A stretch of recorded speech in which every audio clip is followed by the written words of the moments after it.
volume. My business partner is a complete bastard. If I explain, I think you'll understand why. 20 years ago, just before Joy and I got married, we rented a narrowboat and cruised the canals for 2 perfect weeks. It was hot for most of the 2 weeks, and it was idyllic. We had spent nights together and many weekends together before, but this was the first time we were able to have sex morning, noon, and night, day after day. Since then, we promised ourselves that someday we would have the same narrow boat, but for many years it seemed just a dream. We raised 2 wonderful children, but now both are at university, and I doubt either of them will return home to live. I own a business software company in partnership with my former friend Paul. He does the sales and I do the writing.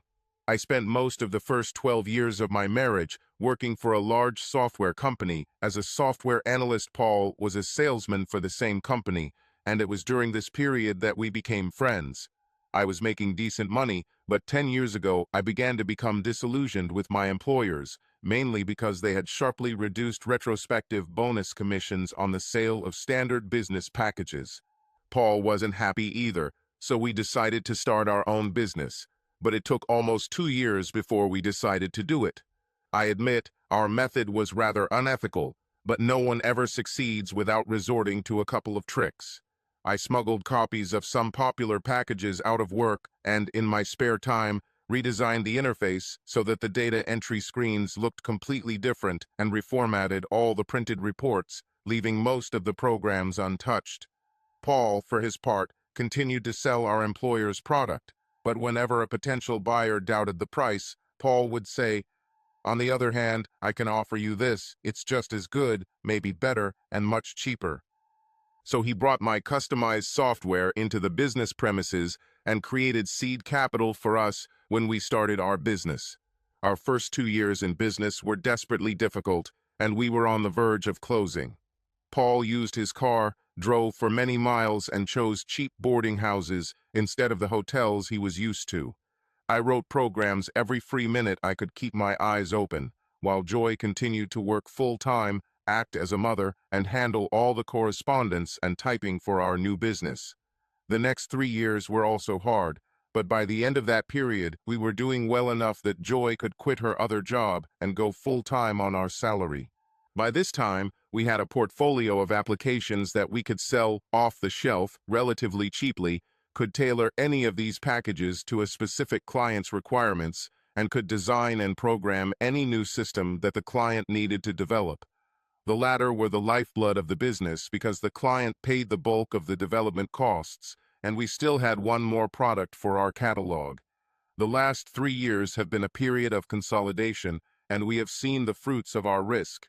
The final sign of success was that a year ago we hired a girl to replace my wife, allowing Joy to become a lady at her leisure while continuing to earn almost the same income from the business. Lucy, our new assistant, is a sight for tired eyes. If the word nubile didn't exist, it would have to be invented especially for her. She is 22 years old, has a very cute face, long wavy blonde hair, and breasts the size of oranges. She's like a living pin-up. I would never dream of cheating on Joy, but just being around Lucy lifted my spirits. One afternoon, as she sat cheekily on the corner of my table, chatting cheerfully and constantly crossing and uncrossing her legs, I found myself in a forbidden arousal, so I took my overabundance of lustful thoughts and went for a walk to cool down. On a whim, I took a few steps towards the canal and began to stroll along the muddy water. After a couple of minutes of walking, I saw a narrow boat with a "for sale" sign.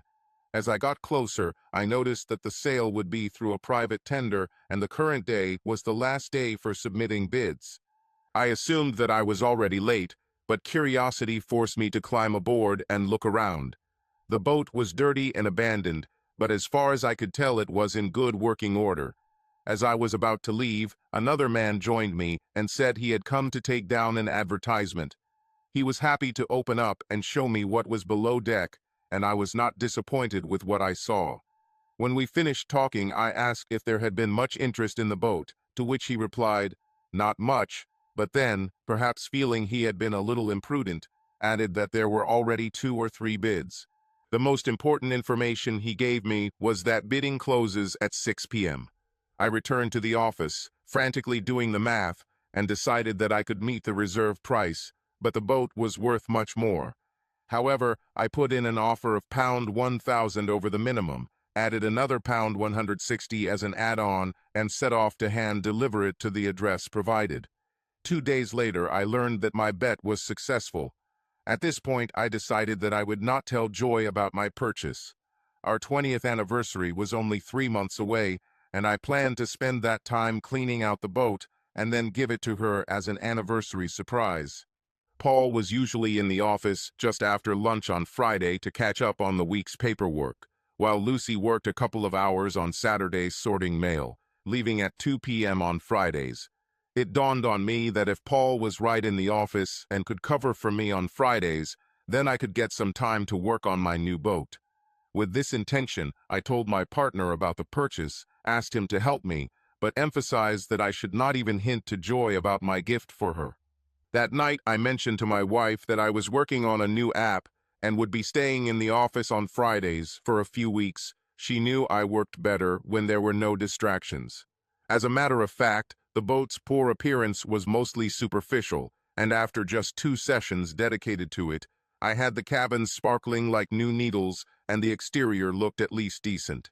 At this point, with still more than 8 weeks until the anniversary, I realized I had time to completely update the look and repaint it.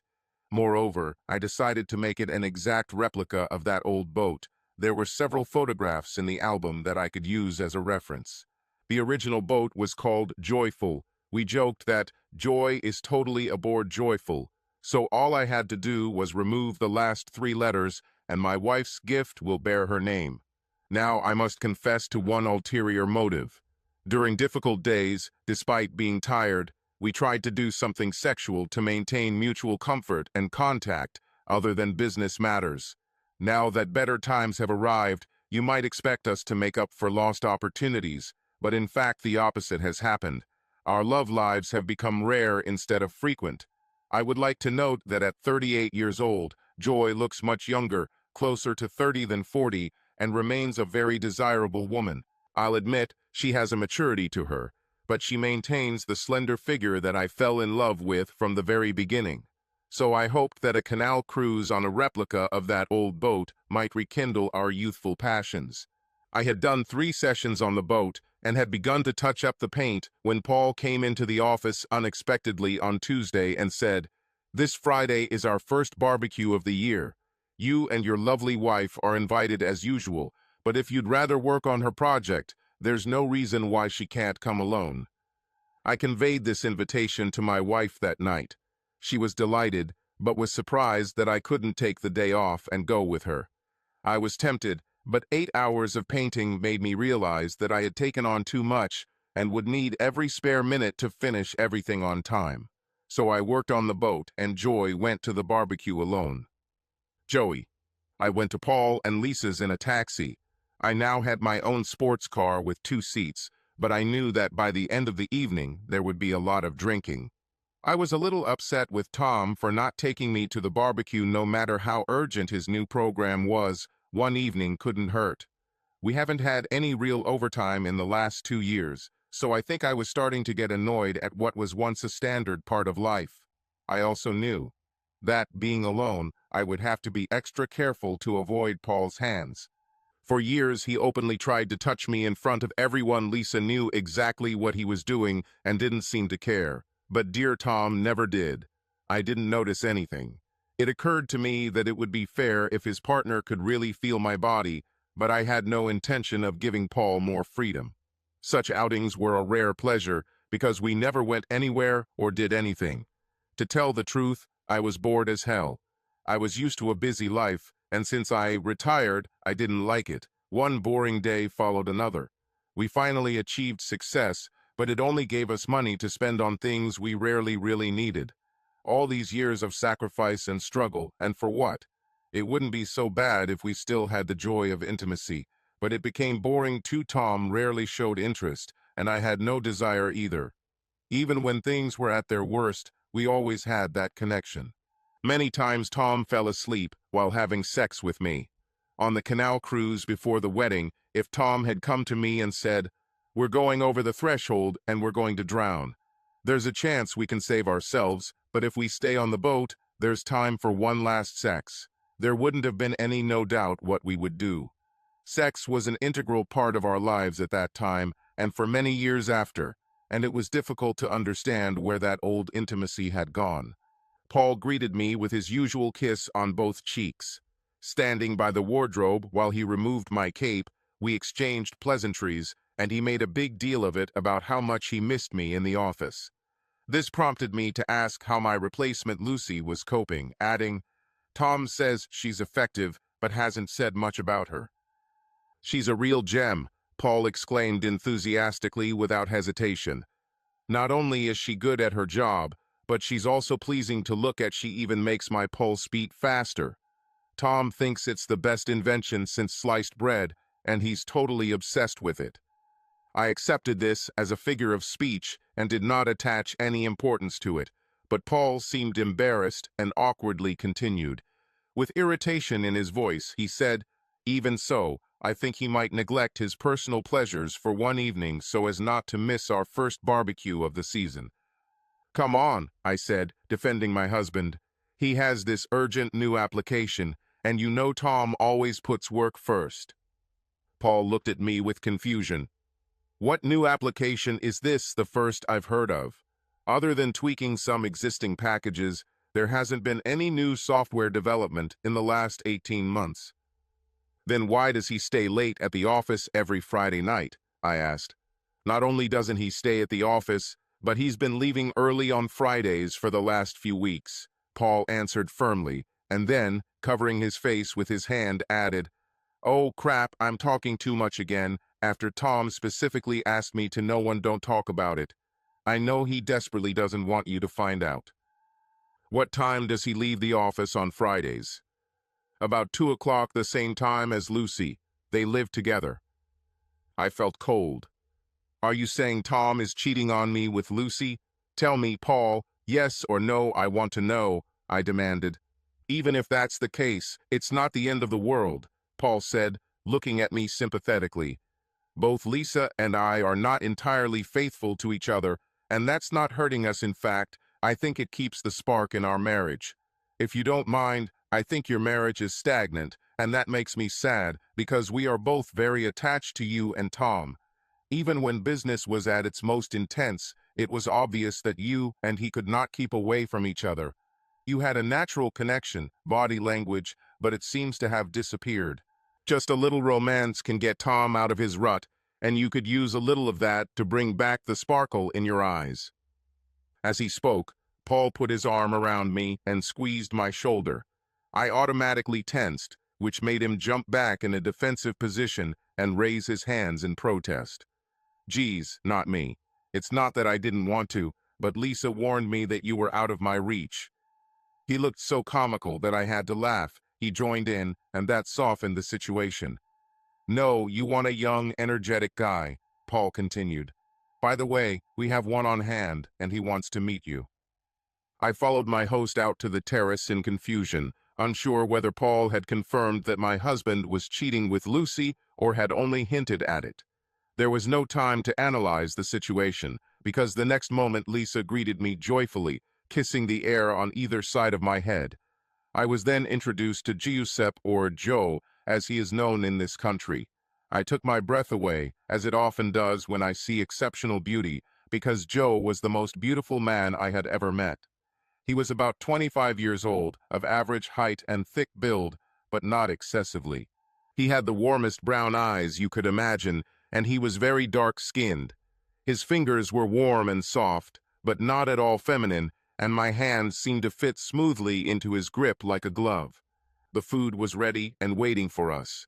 While we ate, I could not take my eyes off his full lips and very white, strong teeth, and every time I forced myself to look up, they met the warm lakes of his eyes, fixed on me.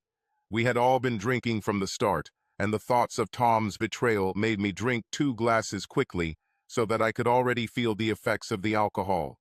I enjoyed the situation and the company, but the pleasure was overshadowed by a feeling of tension inside me. I became aware of a pleasant sensation on my neck and realized that Joe had his hand on the back of the love seat and was gently moving his finger just below my ear. It was both soothing and relaxing, and I felt my head begin to move in response to his caresses. Paul and Lisa sat across from us on a similar rocking chair. My eyes must have closed because when I opened them suddenly, I was stunned by what I saw. Paul lifted his wife's skirt up to her hips and caressed her inner thighs as if they were completely alone. The surprising thing was that my friend was not wearing underwear. A few seconds later, I couldn't ignore the fact that I was also feeling the caresses. What I was doing was certainly wrong, but it seemed insignificant compared to what my unfaithful husband was undoubtedly doing at that very moment. We started having sex. As if in a dream, I looked at Paul and Lisa again. They sat separately, watching us without shame. It sounds disgusting, but it wasn't in a weird way. It added to the sexual atmosphere of the situation and made it even better. I didn't mind the spectators, but I was depressed that it happened in front of people, so I started muttering how ashamed and sorry I was. Lisa said not to be upset because it was a rare event and they were privileged to see it. Joe then picked me up and carried me into the bedroom, where we had sex again. After that night, I started seeing Joe for a week to go to the motel, and a month later I was with him again at the next barbecue. Volume. Joy didn't say anything special about the barbecue, answering my questions with, it's business as usual. She mentioned that there was another male guest, adding rather sarcastically, "So we didn't miss you one bit," and that was the only reproach for not being present. Immediately after that night, her behavior changed, and she began to act more like the girl I married. It seemed that she was subconsciously aware of the boat because of her new behavior. Exactly what I hoped to provoke with my gift. In fact, I began to reap the benefits of my enterprise a few weeks earlier. I began to have more and better sex than in many years, and as a result, at work, my infatuation with Lucy's body began to wane. 4 weeks and the next barbecue arrived. I was aware of the boat project and was willing to take the evening off if Joy had been more enthusiastic, but her opinion was that I should keep doing what I was doing so far. The following Wednesday afternoon, after I had already eaten lunch, the first cloud appeared on my horizon. Lucy couldn't find the old file and asked me where it might be. I didn't know, so I called home because Joy was doing this before she left. There was no answer. I called again half an hour later and then throughout the day with no answer. That night I asked, "Where were you this afternoon?" "Nowhere, I was here the whole time," she said with a strange expression on her face. "You couldn't be here," I said and mentioned how many times I called. Joy then said that she was doing laundry. She went on to explain that the phone couldn't be heard when the washing machine was running. There were 2 loads, and she spent a lot of time hanging out the washing in the garden. This sounded very plausible until she decided to elaborate, adding, "And it was so nice in the sun that I took a cup of tea and read a book for an hour." This had to be a lie. It was pleasantly warm over the weekend, but then the temperature dropped sharply and Wednesday was overcast with a chilly wind. I didn't say anything, but it got me thinking. Later in the evening, I quietly looked around the house and found a lot of dirty clothes that still needed to be washed, but no clean clothes ready to be ironed. On Thursday, I called home with the initial question about the file and Joy provided an answer. On Friday, I asked Lucy to call with a fictitious question about the same file, and again my wife was home to answer the call. On Monday, I called but hung up as soon as it was picked up, and on Tuesday, I muted my voice and pretended to dial the wrong number. No one answered the phone Wednesday. After several more calls with the same result, I went home and, making sure that the house was empty and my wife's car was missing, I returned to the office. The hours between then and the end of the workday were the most difficult I have ever experienced. At home, I waited with difficulty until we had eaten before asking casually, "Where were you this afternoon?" "Nowhere in particular, why do you ask?" she replied with feigned indifference, but I saw her eyes suddenly become wary. "I've called a few times with no answer, but I guess you'll say you've been doing a lot of laundry again and hanging out the laundry in the rain." "Are you testing me?" she asked, looking into my eyes. Do I have a reason for this? I don't know how your mind works. After so many years of marriage, you should have a good idea of how it works. I trust infinitely until I have good reason to be suspicious. What are you trying to say? She said, turning away. You are cheating on me? Her face filled with anger. What if I'm cheating? I don't know how you have the nerve to sit there and question me when you've been sleeping with that little bitch Lucy behind my back for months. My wife's accusation stunned me. Although I was completely innocent, her words very effectively put me on the defensive. I didn't touch her. When did I have such an opportunity? On Friday nights when you're supposedly working, leaving early with her some days, and any other time you want to bend her over the table.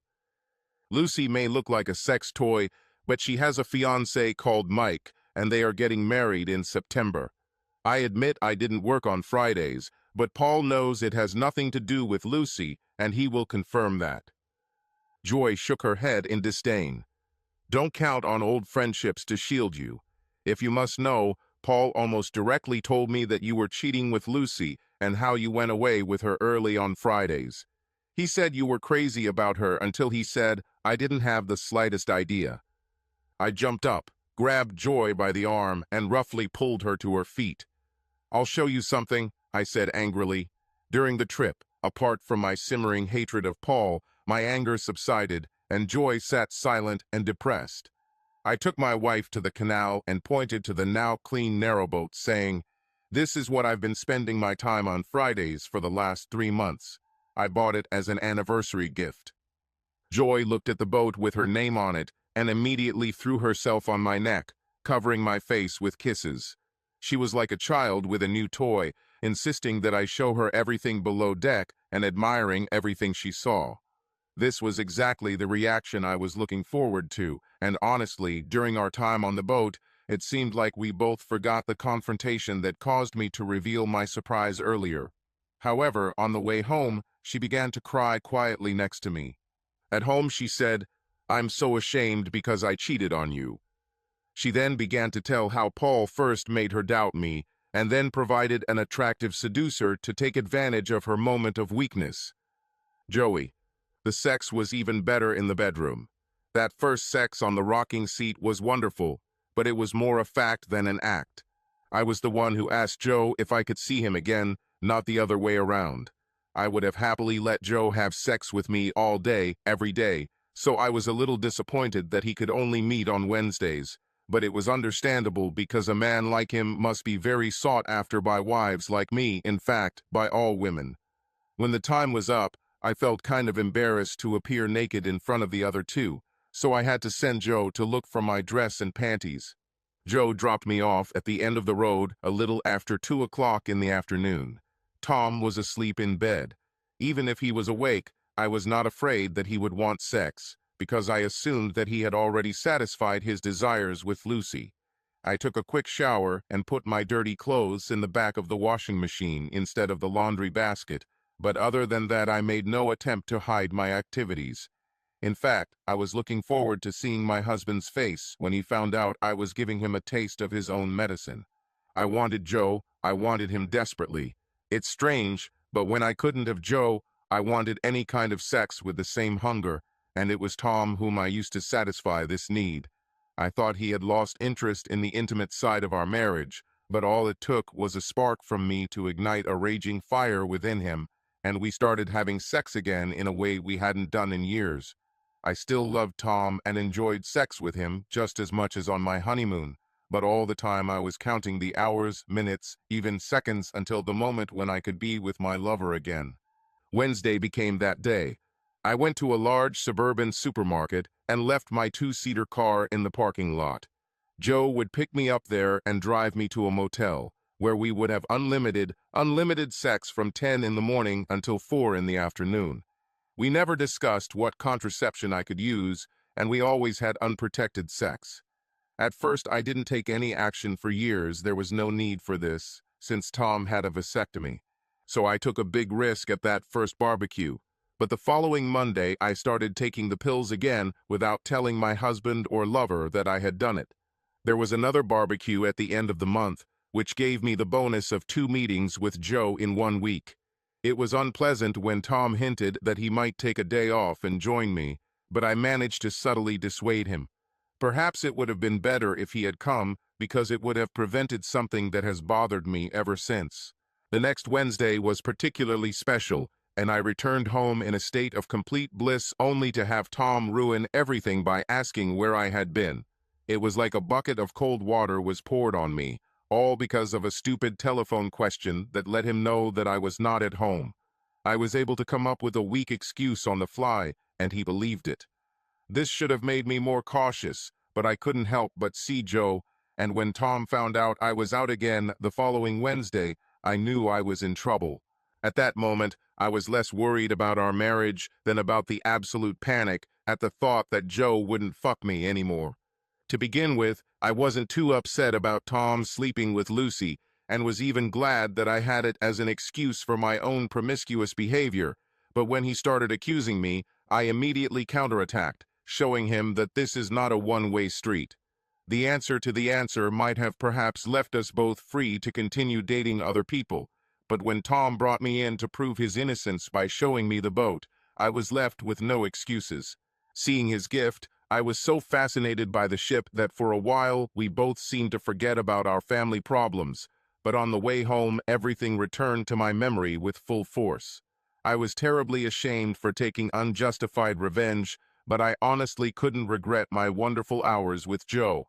When I got home, I started a full confession, but after telling me how Paul had made me doubt Tom, my husband's anger shifted from me to Paul, and he didn't want to hear anything more. We had sex, but I think he couldn't understand that Joe had been there before him, because it was brutal, angry sex, but still quite enjoyable. Volume. The next morning I arrived at the office a little early, and as soon as Lucy arrived, I pressed a 20-pound note into her hand, saying, "I need to talk to Paul alone, so take the morning off. Go shopping, buy yourself something." She looked at me with wide eyes. I think the expression on my face told her that the upcoming meeting with my partner would not be pleasant. I knew he had to be there that day, so when he came in, whistling an annoying tune, I was ready. Jumping up, I grabbed him by the throat and threw him against the wall. I clenched my fist, ready to throw the first blow, but held back because Paul cowered, making no attempt to defend himself, despite at the fact that he was larger than me. I let him go, stepped back, and said contemptuously, "You are a damn piece of shit. I wanted to beat you like you deserve, but I don't want to get my hands dirty on you. We're done. You're pathetic. Pack your bags because I'm closing my business. From now on, we will stop trading."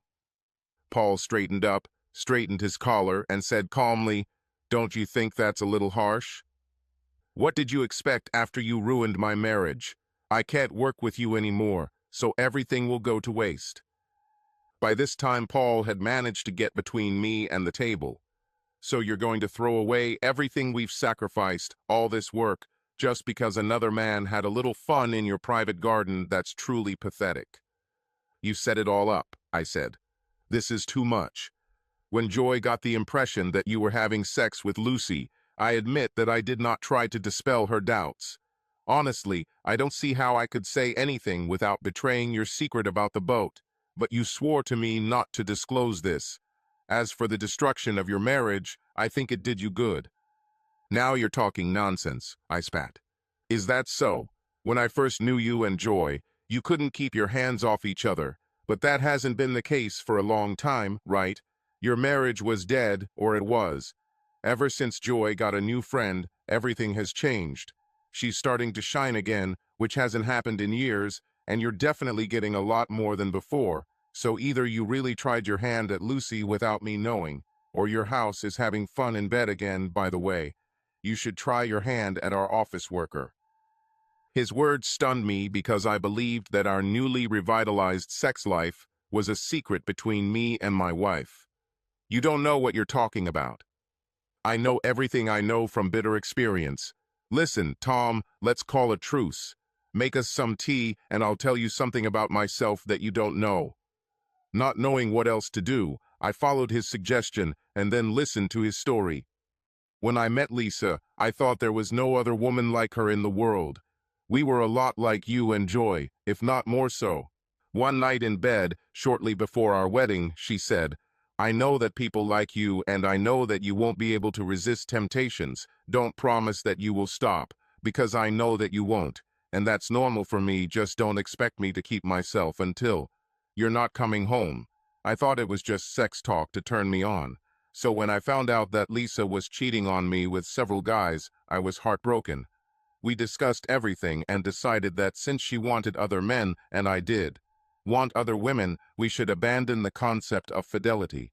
Since then, we have adopted the so-called sex lifestyle, and we could not be happier. In fact, you and Joy are the only traditional couple in our social circle.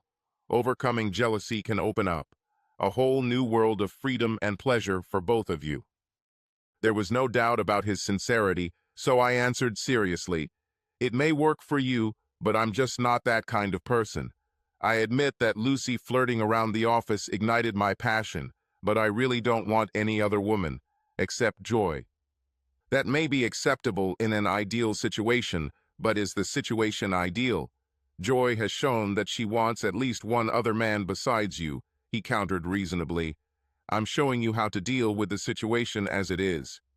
So what should I do? Have women I don't want so that my wife can spread her legs for anyone and everyone with a clear conscience? Not necessarily. I told you that we started switching partners with other couples and still do it sometimes, but now we prefer to just invite another man to join us. Sometimes I engage in sex, but more often I just sit and watch Lisa and him together. I looked at my wily partner in disbelief. What can you possibly get out of this? You'd be surprised. Rarely do two people have the same sexual desire, so in any marriage one or the other is bound to be disappointed to some degree.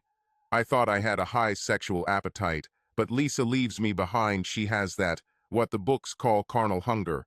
I call it sex fever, and I suspect that Joy has the same instinct that was dormant, but is now activated. In general, women often want more when a man has already exhausted his strength. Joey. The next day I was on edge.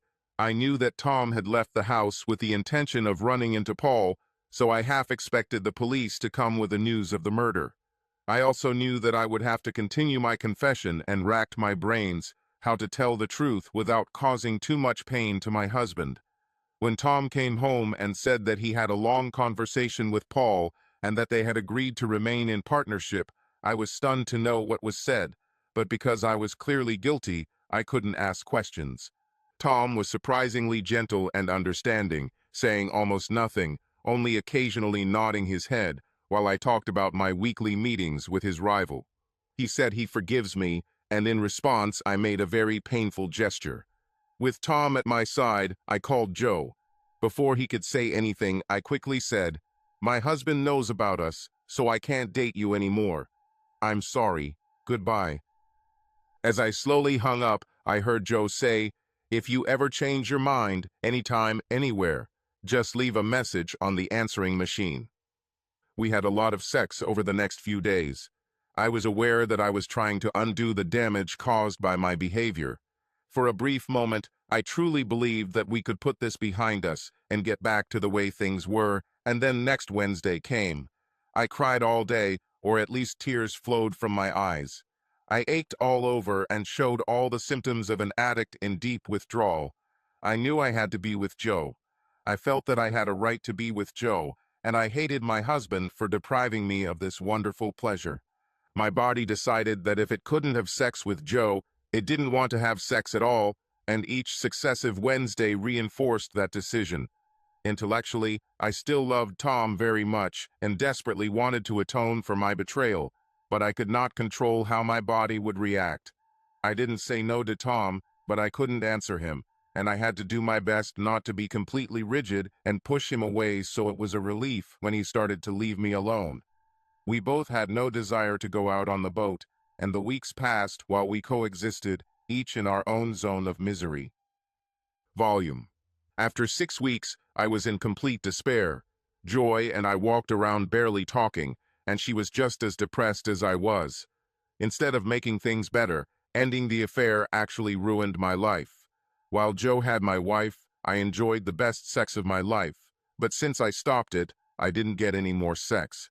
Joy, of course, didn't refuse me, but it was more like necrophilia than making love, and I soon stopped trying. Perhaps I should have realized the solution much earlier, but better late than never. It came to me suddenly. In the office, during Paul's rare appearances, we were barely polite to each other, but the need to know led me to adopt a friendlier tone and ask, "What is this Joe guy like?" "He's a great guy," Paul responded enthusiastically, relaxing at my initiative. "There aren't many like him." Joy couldn't think of a better one to start with. "I've seen him with Lisa plenty of times, and he's very impressive. She loves him very much, and he's the favorite of most of the wives in our crowd. A lot of studs are arrogant assholes, but that doesn't bother my bitch wife. She's more interested in what's between their legs than their character. In fact, it's the men I despise that turn her on the most." He paused and then added, "Actually, it turns me on too, and it makes me really pathetic." I thought about this conversation most of the evening. Suddenly, I came out of my thoughts and saw Joy looking at me questioningly. "Do you want to start seeing Joe again?" I heard myself ask myself before I finally decided to say it. My wife looked at me with disbelief and joy on her face. "Can I call him?" I nodded in agreement, but as she walked past my chair, I grabbed her hand and said, "I want to meet him first." Joy didn't say a word, but I knew she agreed with this condition. Then, as she answered the phone, I added, "And when that happens, I want to be there." This made her stop and turn around, as if she wanted to say something, but the desire to talk to her lover took over. I went to the kitchen to put the kettle on. There wasn't time for a cup of tea, but I wanted to give her some privacy. When I returned with 2 mugs, she was sitting in the chair again. "Is the Vine restaurant good for you tomorrow night at 9? Joe said he'll make a reservation." As soon as my hands were free, Joy pounced on me, showering me with kisses. This escalated into wild sex on the couch, and then in the bedroom to repeat. The next day, my wife spent more than 2 hours getting ready, and I also spent a lot of time on my appearance. I couldn't help but think about the paradox of trying so hard to look good to meet my wife's lover. Joe was already there and rose from his seat when we approached. At first glance, I was frozen in shock. Joy had mentioned that he was from Italy, but I had never imagined that he could be black. A few steps before the table, Joy freed herself from me and ran towards him. The kiss on the lips was more than polite, but still within the bounds of decency as Joe moved his head away. My wife pressed herself against him for a few more seconds, then pulled back to say, "Tom, this is Joe. Joe is my husband, Tom." Joe extended his hand with a big smile on his face. His handshake was firm, but the skin felt silky and had a kind of vibration. I should have hated this man, but I immediately felt sympathy for him. "You are a very lucky man," I heard him say. During dinner, we talked about other things. Joe talked about his difficulties being black in Italy, and I talked a little about business. It felt strange to have a civil conversation with the only person other than me who had slept with my wife since we got married and who was about to start again.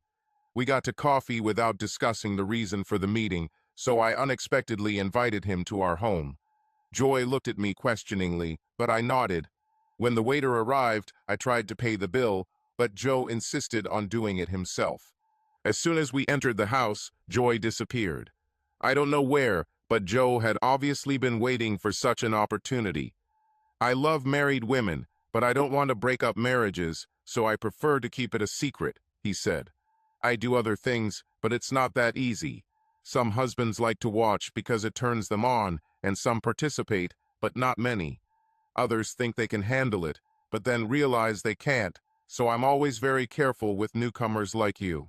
I don't want embarrassment or grief, so if you insist on being present and are not sure of your feelings, I'd better back off now."